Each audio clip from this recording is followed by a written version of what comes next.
Welcome to SportsLit. I'm Neil Acharya. And I'm Nathan Sager. Today we welcome Justin Davis, a Memorial Cup, University Cup, and Allen Cup champion who has authored Conflicted Scars, an average player's journey to the NHL. It was released by ECW Press in October of 2022. And a quick note, this is our second episode of our 7th season. Our leadoff guest, of course, was former Toronto Blue Jays manager John Gibbons, and he and Greg Oliver's book, Gibby, Tales of a Baseball Lifer, is now #1 in baseball biographies on Amazon Canada. Now, I was furrowing my brow a bit when I saw it was frequently bought together with Prince Harry's book, and then it dawned on me.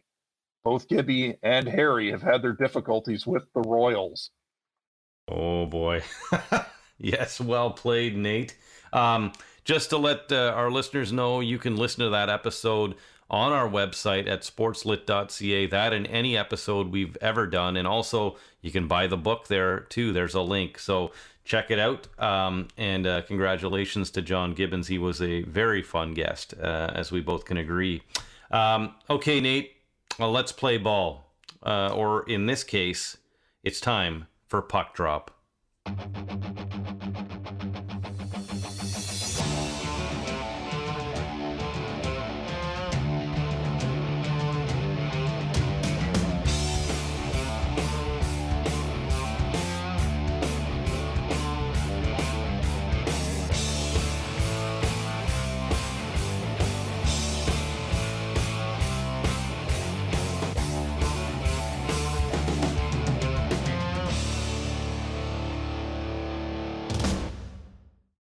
Players in the Ontario Hockey League will say their 4 seasons go by in a flash. The effects of it, though, can last a lifetime. That brings us to our guest today, Justin Davis. While he was on a short-term disability leave from his high school teaching position in 2019, he set out to put down in words his hockey experience as something for his children regarding, why their dad is the way he is.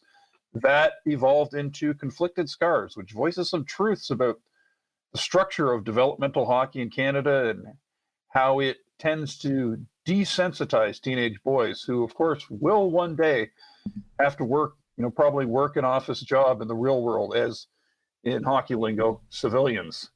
One could probably tie that thread loosely with something Corey Hirsch said to us on an episode last fall, Neil.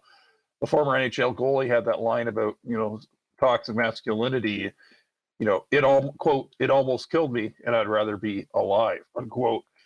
Hirsch was not actually criticizing, the institution of hockey. Rather, he sort of said playing the game, and professionally saved him in his fight with PRO, obsessive compulsive disorder. And you can sort of put Conflicted Scars into sort of that same broad spectrum of working through, some deep feelings. It's far from a burn it all down broadside against the sport. Davis, after all, had the dizzying highs of being a professional, being a high level, high performance player. He lifting, national championship trophies over his head, and he's still close to the game as a coach and as a team chaplain with an OHL team, the Guelph Storm. Conflicted Scars happened to go to market last fall, though, right at a point where Hockey Canada and its partner, the Canadian Hockey League, which includes the OHL and the Quebec and Western League counterparts, were all sort of facing a reckoning, and maybe they still are, about a system where abuses of athletes does happen. Davis criticizes how that system works, like elements of it, while stressing what he got out of playing hockey, the lifelong friendships, the championships, getting drafted by an NHL team. He seems totally attuned to knowing one could pass through about 1,800 lifetimes and not experience any of that. Reading Conflicted Scars, definitely has informed now how I take in almost anything about what is expected of young athletes in this country and what they can be exposed to. Whether that's in, beginner pro hockey, which is, my term for the OHL, or for, athletes at international and Olympic sports. I see, national soccer team alumnus Sierra McCormack on Parliament Hill, calling for a public inquiry into abuse in sports and speaking about long-held fears of reprisals for speaking out. That definitely relates to Conflicted Scars. And the same goes when I, just happen to be scanning on Twitter and seeing, a post about an injury that a 17-year-old OHL player competed with in a playoff defeat. And, I kind of wonder, well, should he have been playing in that scenario? Those are, big moral questions. But Justin Davis isn't, sort of preaching to anyone about what they should think. He and other hockey men of his vintage are sort of, talking up to the audience, sharing that they experienced things that were societally unacceptable, and we should definitely have that out in the open, Neil. Well surmised, Nate. Justin has the inside knowledge to tell it like he sees it and not necessarily to tell it like it should fit into a convenient narrative. See, tear it all down, as you mentioned. So as for his hockey background, just a little more detailed on that, he was selected by the Washington Capitals in the 1996 draft. He won the Memorial Cup with the Ottawa 67s in 1999, and he played for the Western Mustangs, where he won the University Cup in 2002. Yeah, see that, John Bacon? We do have some university sports in Canada, in our way. You've been holding that one in for a while, haven't you? Yeah, it feels good to no longer have bacon clogging my chestal region there, Neil. You know what? Just on that note, John Bacon, of course, we welcomed him last season. So go check it out on our website. He had a really interesting book about Team Canada 1972. SportsLit.ca. So over 20 years later, Davis is still the Mustangs' all-time points leader. He also played pro hockey in Germany and senior hockey, where he won the Allen Cup with the Dundas Real McCoys, who, Nate, I believe, made news recently again. Yes, they won it last weekend, right at home in Hamilton at the JL Greitmeyer Arena. In addition to being a chaplain for the Guelph Storm, Nate, as you mentioned, he's a teacher and he lives in Guelph. And it would be easy to latch on to the powerful words written early on in the book that Davis, quote, hated hockey, and he still might, unquote. But the book is more than that, hence the title. The scars, they're conflicting because they're physical and mental, and they conflict in a number of different ways. Now we go back to the physical injury, head trauma, and then the mental scars, the participating in behavior that was admonishable and still is, and not even participating in it, but just maybe knowing it's wrong and not really, saying anything or speaking up. However, as we follow his career through the pages, he does find his passion again for the game, and that's after junior. But it's key to note it's not a blind passion. Near the conclusion is the inclusion of a quote from former NHL player and current media analyst Jamie McLennan.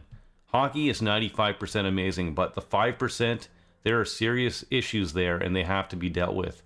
As you say, Nate, it's not a teardown. And importantly, when it comes to the conversation of hockey culture, especially in this country, I think he's objective. And he's had experiences across 3 junior teams. That's really, really good in providing a kind of a balanced view and comparative view.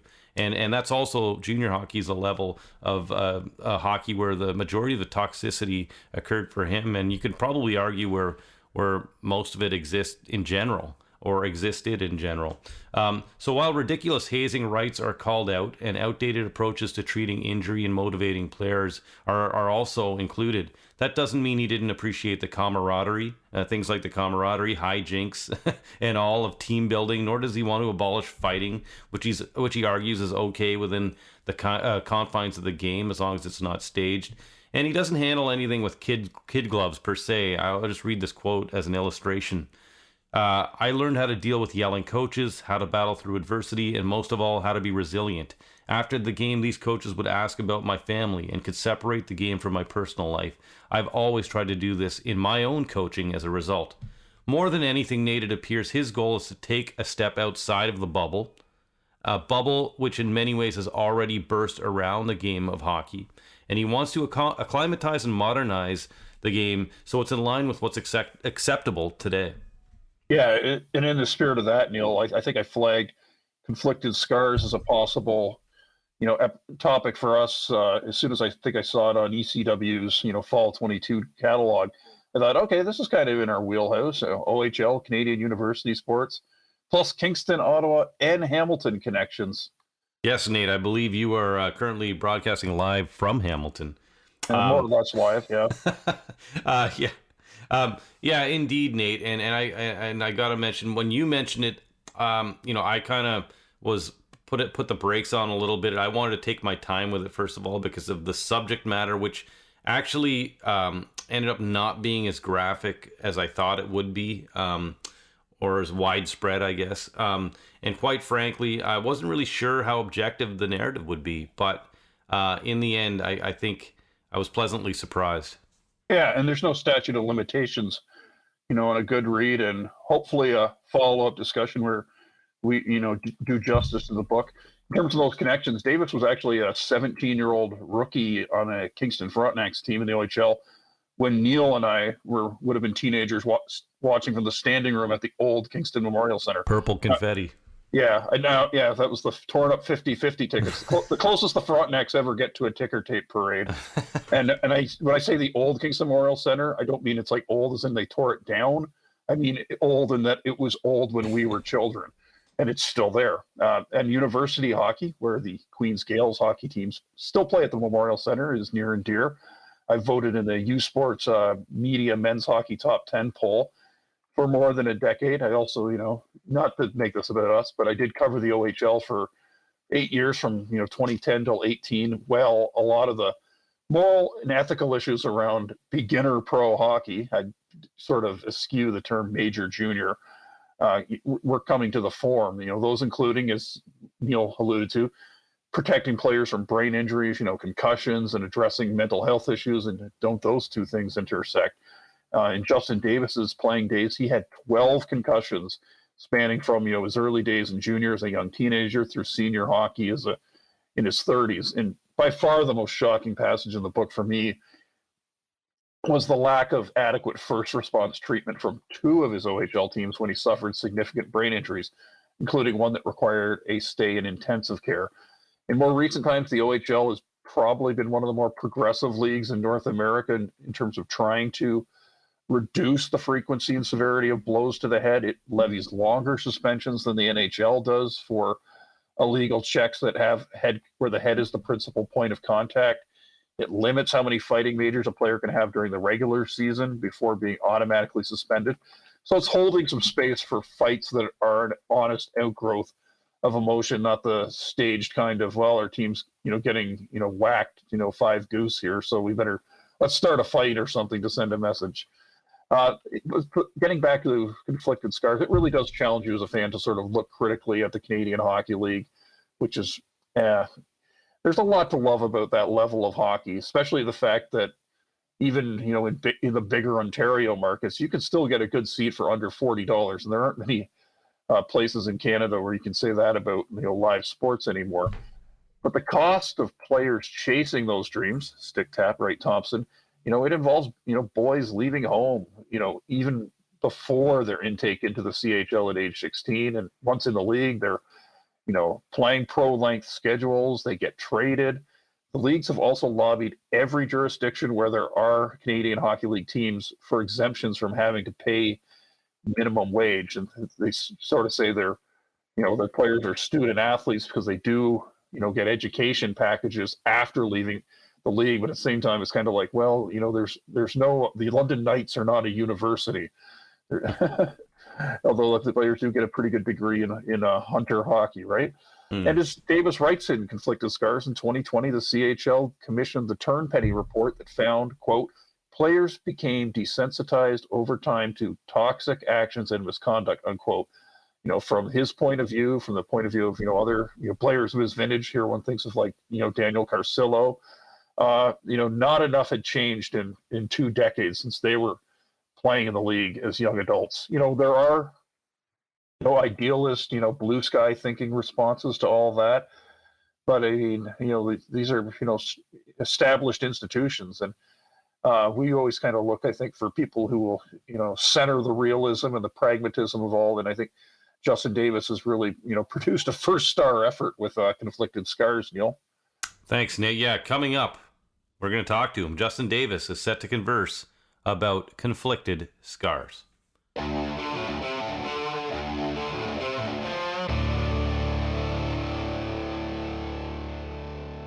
Welcome back to the program. Justin Davis, welcome to SportsLit. Thank you for joining us. I guess right off, what was the initial goal when you began to write what would become the book Conflicted Scars? Well, the initial goal was just to put some thoughts on paper and kind of let my kids know who I was as a hockey player, because unlike a lot of other people, I kept my jerseys hidden in the closet and rings hidden away. So I started off as maybe a 5-6 page, just a couple notes to my kids that I could give them in 10, 11 years and just let them know who their dad was. Yeah, and I think when we talked before in the fall, you mentioned it was a book about a player of your generation who's who unfortunately died young. That kind of was something that sort of got the urge for you to tell your story going. Yeah, I was on short-term disability, and somebody gave me the book by Ken Dryden, Game Changer, and it was Steve Monador. And I played against Steve, and he's from Peterborough, and I was roommates with one of his friends in Washington during the summer at NHL camp. And I was in that kind of circle, and Peterborough guys are a tight little circle. So as I read his story, I realized that a lot of the things that were going on with him and his post-concussion stuff were the same, or was not to the extent that he was, but were a lot of things that I was going through. So that was number one. And then tragically, about 4 or 5 months ago, Lance Galbraith passed away, who was a teammate in Ottawa, and definitely was a rough and very physical player. And then Andre Payette passed away, another former teammate in Kingston. And Matt Leahy, my roommate in Washington, had passed away. So you start just going through all these people, and you just start to wonder why. Yeah, and to me, the most jaw-dropping parts in the book were how two of your OHL teams, you mentioned Kingston, and I think the other was Sault Ste. Marie, sort of mistreated you after your brain injuries. How hopeful are you that fans who have read that take that in and better understand now why the game has sort of evolved the way it has maybe in the last 10 to 15 years? I think it starts with the trainers and the medical care. And back then, of no fault of their own, but the guys they hired were our trainer in Kingston was a hotel manager, and they were sock and jersey hander. Their job was to hand out the jersey and socks, and their job was to mix Gatorade and make sure the sticks went out and sharpen skates. And there's no medical training in their background. So when you've got a major brain injury and you're being treated by the same guy who's trying to sharpen your skates, it's obviously not the right practice. But now the care has improved. I was watching the hockey game the other night, and somebody had their bell rung, and it was seriously, you knew they were concussed. And it was amazing how they still didn't remove them from the ice or send them to the dark room. And the announcers were joking that he looks okay. It looks like he's got his wits about him now, and he can come back. So we've come a long way, but there's still a long way to go. Yeah, and just briefly, for our audience, people who have yet to read the book, how many concussions did you have documented during the time you played hockey from junior all the way through senior? Yeah, it's tough looking back. I say it's funny when people say 10 to 15. It's a large number. I mean, I had a major hospital stay, and I was knocked out another time, and there's a lot of mini concussions after that as a result of those. I mean, the brain can heal, but when you have a brain injury and then you return to play right away like we did, it's those next bumps and bruises that lead to other ones. So I would say safely between 10 and 12 concussions, but I don't think of myself as being special. I think that was most of us in that generation. Yeah. Sorry, go ahead, Nate. Oh, Neil. Okay. Yeah. I'll jump in here. Actually. Yeah, Neil, go ahead, Neil. So the play you mentioned in watching that NHL game, I wonder if it was the same one I was watching where Matt Roy tried to hit Evander Kane and went face first into the boards. Yeah, that looked pretty dangerous. And I remember them saying, "Oh, maybe the concussion spotter will take him out," but he ended up staying with a nasty. I guess a bruise on his face because it looked like the helmet kind of caved into his face. What I wanted to ask you is something that you just mentioned off the top. It wasn't my initial question, but you said you had your jerseys and rings tucked away and kept away. Why was that? I think you're taught at a young age, and I talk about this early in the book, where I think when you're a better player when you're younger, there's a lot of jealousy and a lot of people that say things about you. So when I got MVPs when I was younger, I would put the medals in my bag and walk out with my head down, and you're kind of embarrassed to be good. And then as you get older, I mean, hockey players, you listen to interviews from the best players in the world and they say nothing. So you're told just to kind of be humble, and it's about the name on the back, on the front of your jersey, and not the name on the back of your jersey. So with that, I think I'm embarrassed to tell people my hockey career and have my jerseys hung up and have people come and see my rings, because I think it's just this barrier that we can't break. So I kept everything hidden, and it wasn't until I started writing the book I realized that how many of these, I think, feelings and thoughts and thoughts of embarrassment that I had. For those that will read the book or haven't read the book yet, perhaps you can describe how good you were as in minor hockey as maybe a 6 or 7 year old. Yeah, back then we had the MTHL, which was the GHL back then, but all the best players still played for small towns. I mean, our parents would have thought we were insane to drive an hour and a half to practice and pay $15,000 for a year of hockey. So I was really good, but there was also a lot of other really good players, but we were playing A hockey because my town of Carlisle, Ontario is very small. So I would score 200, 300 goals a year, and most games I would have 4 or 5 goals, and that became normal. And I think it's a little different now when kids are getting into AAA at 5 and 6 years old. But at that time, I was definitely one of the better players in our area. It's interesting too, because the average person, I mean, I'm sure all hockey fans know this, and maybe sports fans in general, but someone listening to the program that maybe doesn't know this or doesn't follow hockey as intently would know that Wayne Gretzky had to leave Brantford because of basically what you're saying, just scoring in an astronomical amount of goals and setting up plays and just winning games on his own, that they had to send him to Toronto, I believe. Well, it gets to the point too where you're on a breakaway in a game, you're winning 6-2 and you've scored 4 goals, and you just kind of curl off and you have a little half delay on the half boards and try and find a teammate. But then they say you're making a mockery of the game then, right? And people don't realize you're 6, 7, or 8 years old at the time, and all you want to do is play hockey. So yeah, it's definitely, it was something difficult to cope with, and a lot of the friends I played AAA hockey with later on went through the same thing. I'm going to ask you a question that relates to that, kind of being humble and kind of the balance of where that's a good thing and where that might, and we're talking about how it might be a bad thing here, but I'll ask you about that in a moment. I want to ask the climate in which you released the book. It was very charged around hockey. This book came out in October, so Hockey Canada was under the gun, and the sport itself has been under the gun for quite some time now. How do you find the media reacted to this story? Do they understand your intended goal? Because the book doesn't tear down hockey. I mean, it seems like a question that you're trying to answer, and you do mention a lot of positives as well. That was a struggle, I think, at the start. I mean, initially my book was supposed to come out over a year ago, and I was a little disappointed because you're on pins and needles to what the reaction is going to be and how the hockey world reacts to it. And the delay actually led it to coming out, like you said, in October when all the Hockey Canada stuff was going on. So initially I was doing interviews with CBC and SportsLit and TSN, and they wanted to know about Hockey Canada. So even though I'd written a book about my career and conflicted scars meant I just had these hard feelings and things that happened to me, but I also loved part of the game. And it was just this battle of internal demons that I had with hockey. So initially I was dealing with a lot of things with hockey. Like I was the guru of hockey culture and what was going on. And as time has progressed, I think I've settled into interviews like this where people have read the book and we're actually talking about the issues and talking about both the good and bad. So it's definitely been an evolution since October.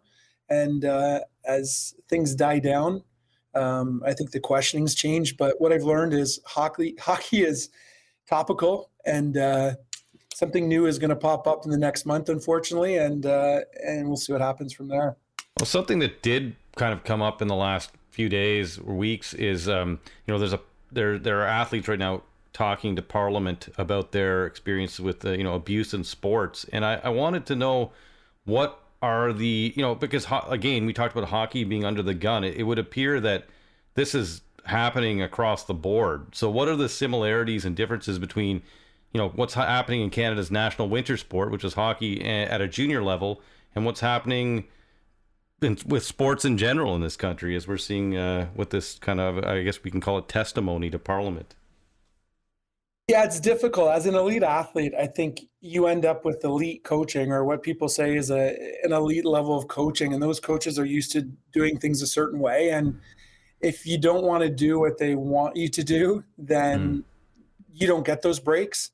So if I'm a national level figure skater and they have one coach and I'm upset with how she's treating me, and I say I don't want to be coached by her, then my dream dies. So I think that is along all sports. I think that's a big thing. I think in hockey, the power structure, right? Like the coach and GM, when that role is tied together, it's difficult. What are you going to do? Report abuse to the coach who's the same as the general manager? And there's even organizations in the CHL where, I mean, the coach, the GM, the assistant coach, they're all related, right? So who are you going to report to? And that goes along with the gymnastics stuff and the soccer we're talking about.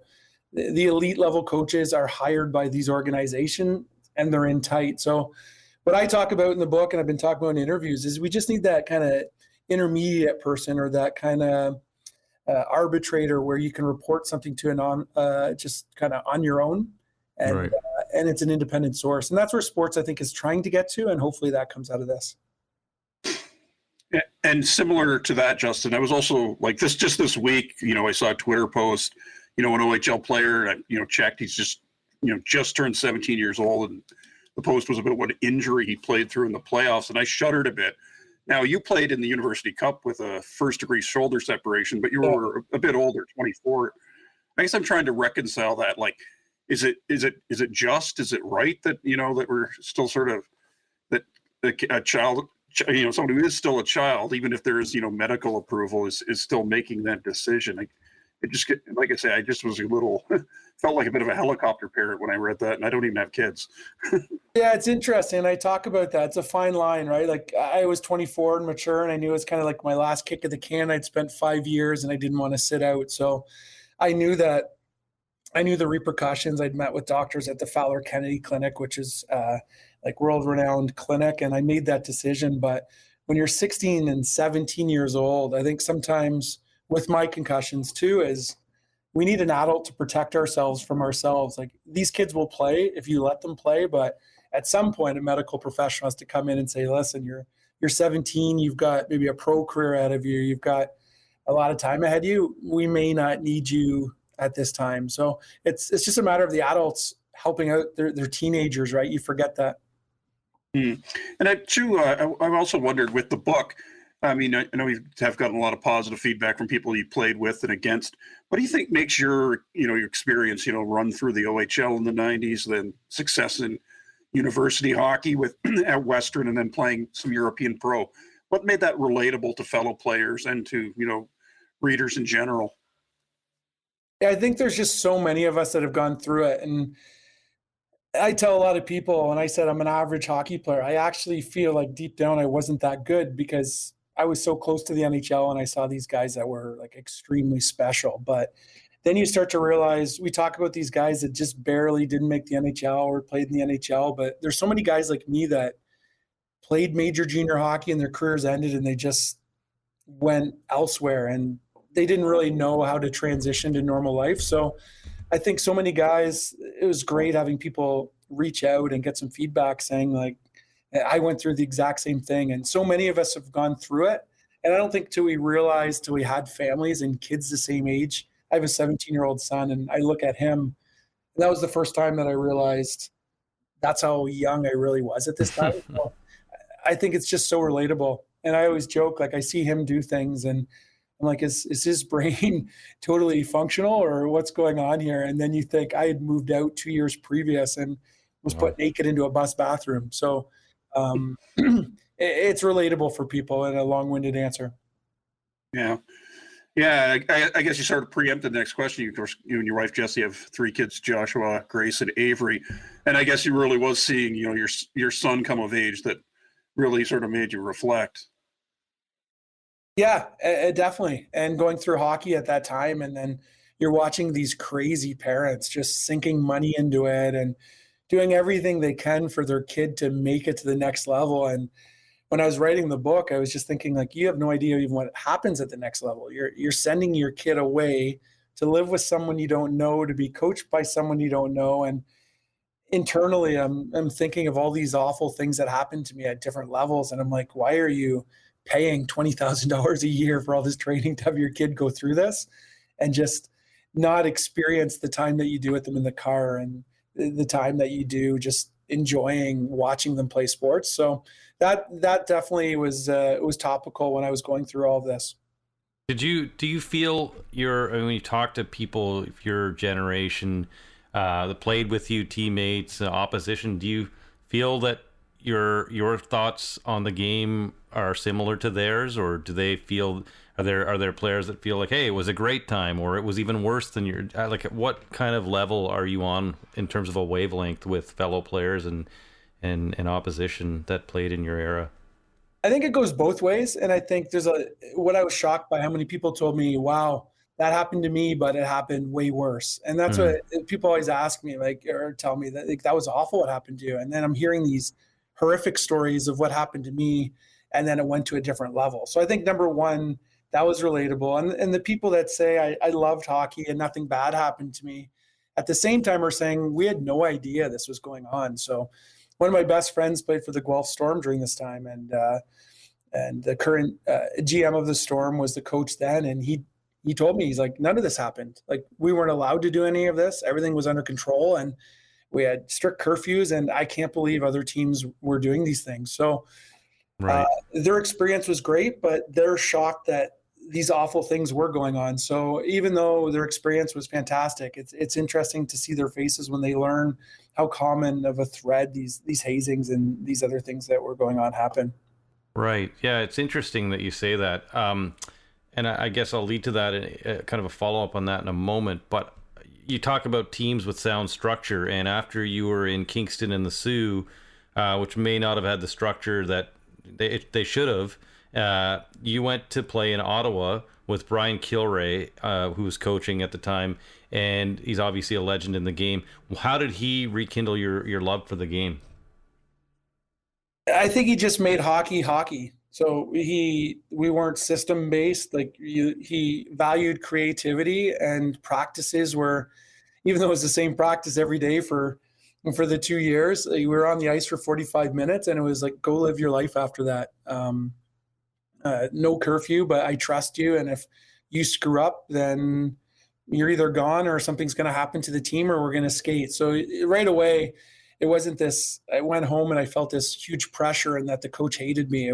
There's a relationship, and he could yell at you. If people know Kilrea, I can hear his voice echoing in the back of my mind. And you thought he didn't like you when you left the ice, and then he'd come to you after the game and say, hey, I saw your parents there today.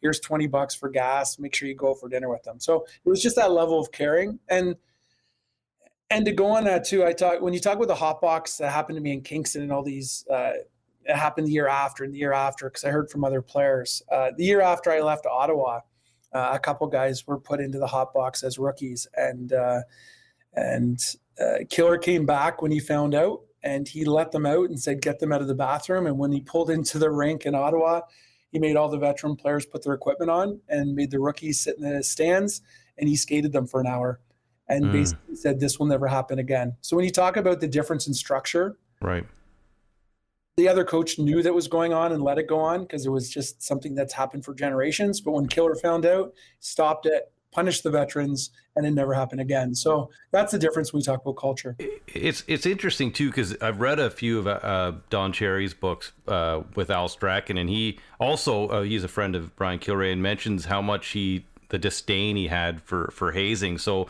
the reason I bring that up is because there's blanket critiques of hockey right now, and a lot of the tone of that is out with the old. Everything old is bad. Let's get rid of it. But when you explain what Brian Kilrea just did, and I bring up what I read about Don Cherry, it's far more nuanced than just saying out with the old, right? I mean, it's more than that.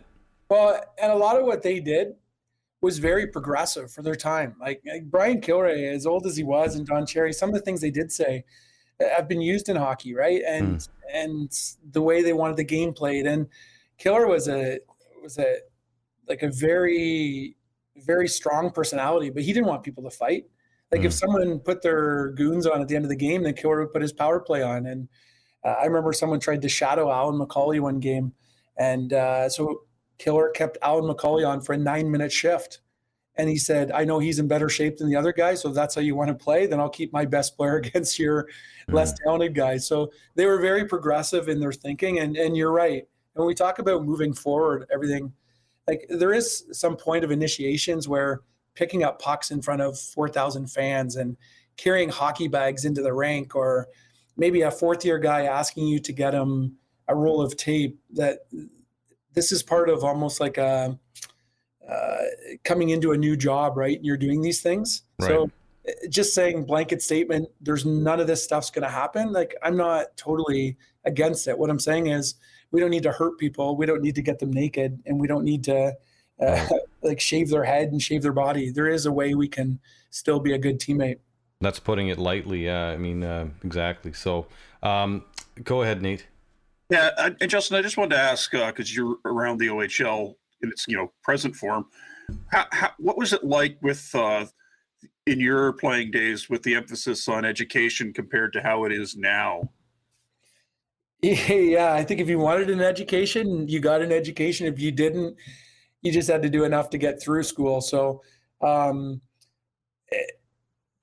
it's interesting that, and it's a little better now, but there's no communication in anything. So when I had concussions and I got traded, that information wasn't passed along. And when I got traded with the school and the high school stuff, there's no information passed school to school. So I got traded from all good. Yeah. There. That's just, yeah. I got traded from Kingston in the middle of math class, and within 24 hours, I'd played a game with my new team in the Sioux and was at a new high school the next morning. And they had no idea what classes I was in, what was going on, and it took about a week to figure things out. And then by the time you realize one of your classes doesn't transfer, and the one math class is halfway through the unit that you went through, it was really tough. And that led to me staying in school for an extra year and a half because of that.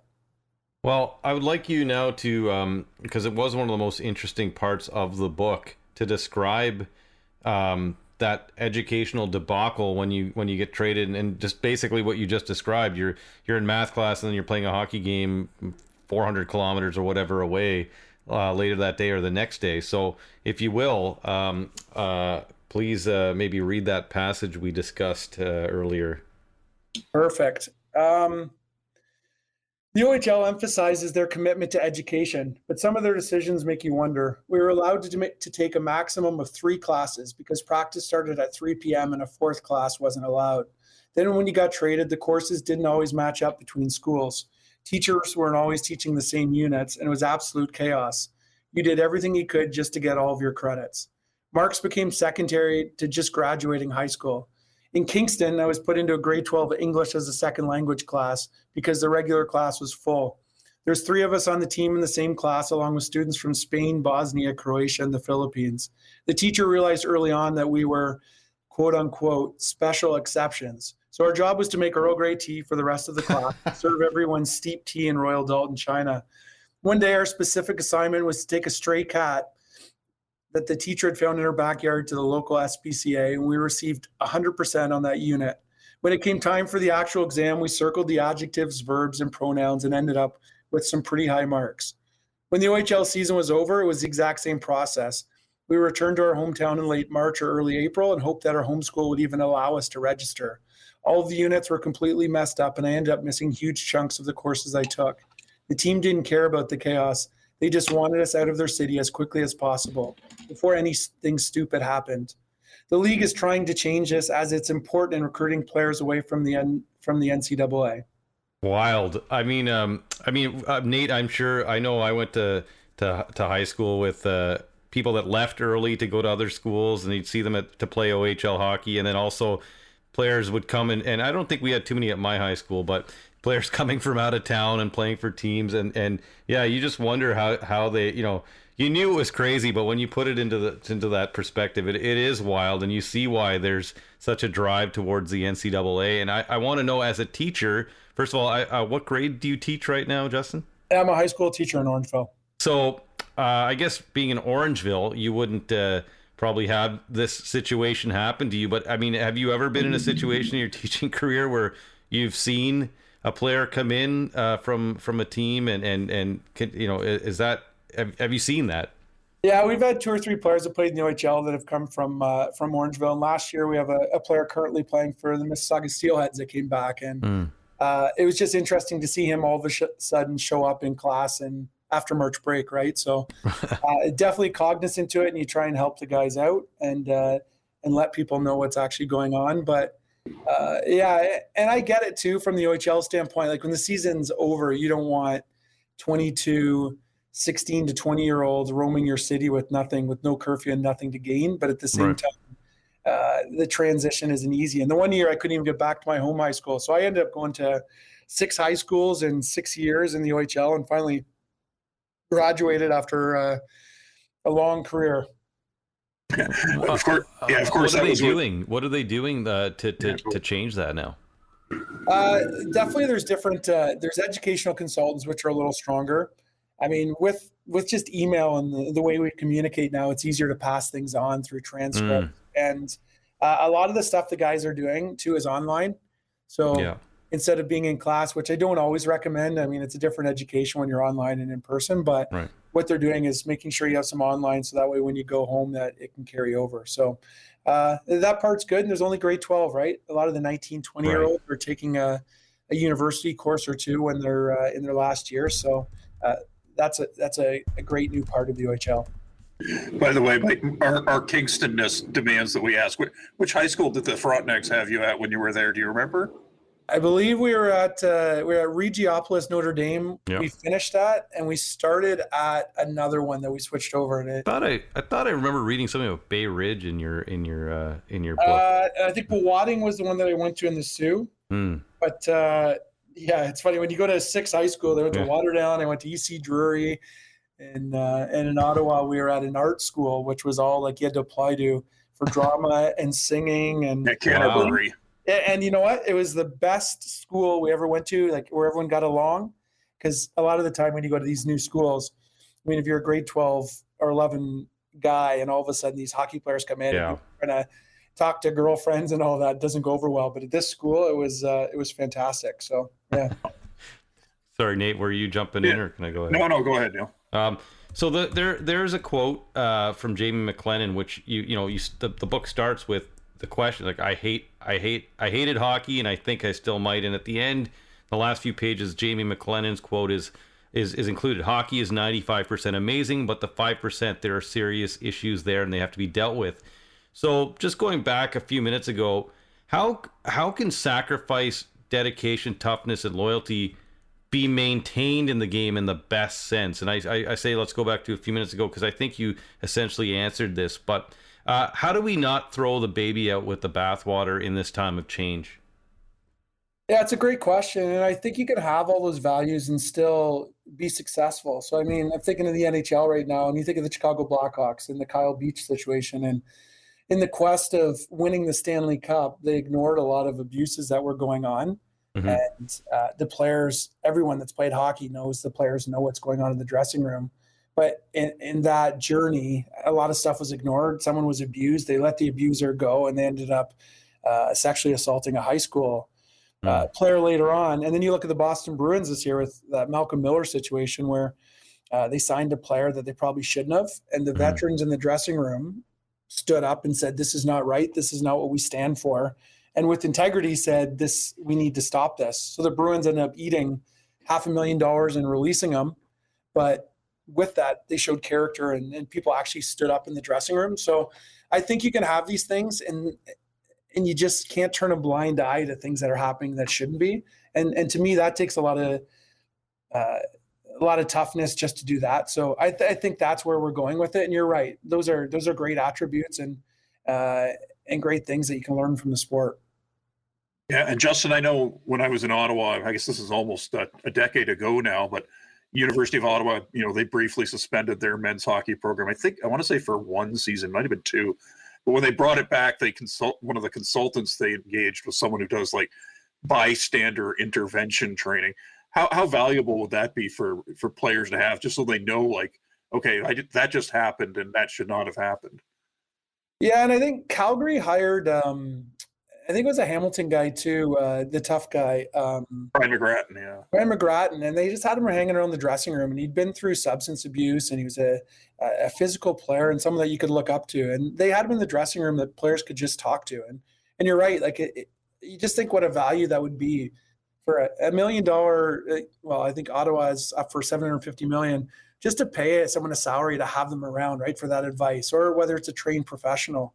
Because I mean, with university, like you said, you can teach the guys a lot of things and you can put rules into place, but when they go home at 6:00, you're really just hoping that your rules and kind of the integrity and your morals kind of stand up to the kids. And this is the same with major junior kids, right? Once they leave the rink, you're just fingers crossed that they follow the rules you've put into place. So it's not always going to be perfect, but when you have people helping, I think it's a huge asset. And of course, I could come back to what you said, Brian Kilrea is, lived by, which was, I'll treat everyone like men until you act like boys. And I did want to ask, since it's going to be coming up in a few weeks, the Memorial Cup tournament, how rarefied is it to play in something like that, especially if you're a player on the host team like you were with Ottawa back in 1999? I think as an overager, it's even more special because, I mean, I've been through hospital stays and I've been traded twice, and you just have so many lows. So to know you're ending your career in such a huge event with like a storied tradition in Canada is fantastic, and your friends and family can be there. So yeah, it was just a great tournament and something that you'll never forget. And the crowds were crazy, and just the atmosphere is fantastic. So something I'll never forget for sure. Nate, just before you jump into sorry, did you have one more, Nate, about esports? Go for it, Neil. Go for it. I had one more question for Nate, kind of ends this off on a more lighthearted kind of way of finishing up. But is there anything that you in all the interviews you've done so far, and I'm sure that it's a good number, is there anything you wished was asked? That you kind of anything that that wasn't asked about this project that you wanted to answer or speak to?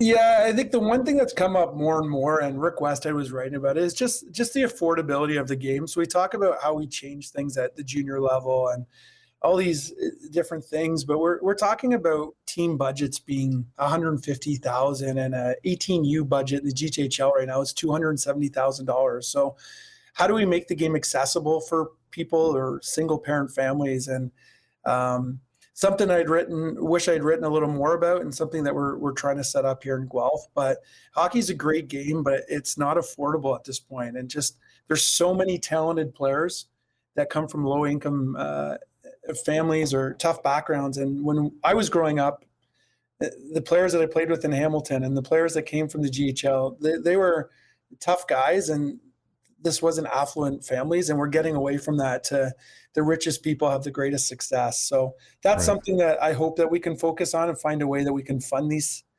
programs where we can get more people playing, because as a phys ed teacher, you just see more and more people gravitating to soccer and basketball and sports that they can get in easier from a monetary standpoint at the grassroots level. Yeah, I always wonder, like, how do you sort of sell people on the idea that you don't need to travel an hour and a half to play better competition?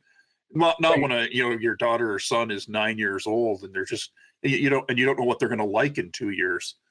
Right, but you're getting rewarded too. Like the GTHL draft, here my son had it last year. It was almost like 60% of the draft or even higher was like GTHL players. So you're telling people you don't have to do that, yet you're rewarding all these people. And then you find out after the fact, parents are paying $15,000 to $30,000 to have their kid drafted to an OHL team, so that it looks good on their resume, so they can go to the U.S. Junior Hockey League. And you're like, okay, not only are you paying at minor hockey, now you're paying at the AAA level, and then now you're paying to get the OHL mark beside your name, so you can go to U.S. Junior, so you can maybe get a scholarship. So it's just crazy when you put it out there. It's funny that you mentioned that, because I remember I had a brief time calling games. I think it was the Ontario Provincial Junior The Hockey. OJHL, And there was, I mean, it was outright known. Like there would be, some goalie, some third string goalie whose dad had bought the team specifically for the kid to play on the team. It was wild. And then they'd sell the team right after. It was crazy. Well, and that's Rick's story that he put out yesterday was this guy was trying to buy the double A team franchise for $375,000. And you're like, if that's going for that, what are JRC or the Junior Canadians? What are they worth? And if a triple A team's worth $3-4 million, I think we've lost our minds. Right. Yeah, of course. We had Rick as a guest in late 2020 for Finding Murph, so we got to definitely shout that out. And we also, Nate, should shout out the Toronto Junior Canadians because Ryan O'Reilly was going to be playing tonight in Game 5. So just throwing that out. Go ahead, though, Nate. Yeah, I did want to ask Justin about your university playing days, since I do vote in the U Sport men's hockey top 10 poll. What are the selling points for people to actually get involved in watching like OUA hockey? Because I'm tired of hearing it's the best kept secret. Yeah. Well, it's funny that you said that, first of all, because I think there was a year we were 23-1 and we were ranked 6th in the country. So we always wondered who these voters were. So now I know who the people are. No, I wasn't voting that then. At Nate Sager on Twitter. Yeah, that's right. Yeah, and Nate Sager. It's a tough one, right? Like when you go to the States and you go to the tailgates, you have generations of people tied to the school. And we have that a little bit with U Sports football. But with hockey, it's just, I think, getting people out to watch it. And in Guelph, they have, I forget what it's called, but there's a cup. The Frosty Mug, Frosty Mug, and they play Laurier. And it's funny, even the OHL guys that I work with at the Storm, they all make sure they go, and it's sold out. And people have a great time. So I don't know how you do it. At Western After, I know they tried to have it at the where the Knights play, and they tried to serve alcohol and make it kind of more of an event. But, I mean, the year we won, we had, I think, 12 NHL draft picks, and we had a couple guys come back from the East Coast League. And we always – the all-star team usually, even though we're about 7 years older, we play the World Juniors tough. So you're right. It's the best kept secret, but it's a matter of having that rink on campus, I think, and making it almost like a pre-party before people go out, that they actually can recognize it's great hockey. Yeah, and I wondered if to this day, have you ever seen an uglier uniform than UQTR's orange and green? You know what, though? The best part about that is my flashback is I remember their player in triple overtime having a breakaway and looking at that ugly jersey, and he missed. We scored about 3 minutes later and won. So it's not so bad when you beat them.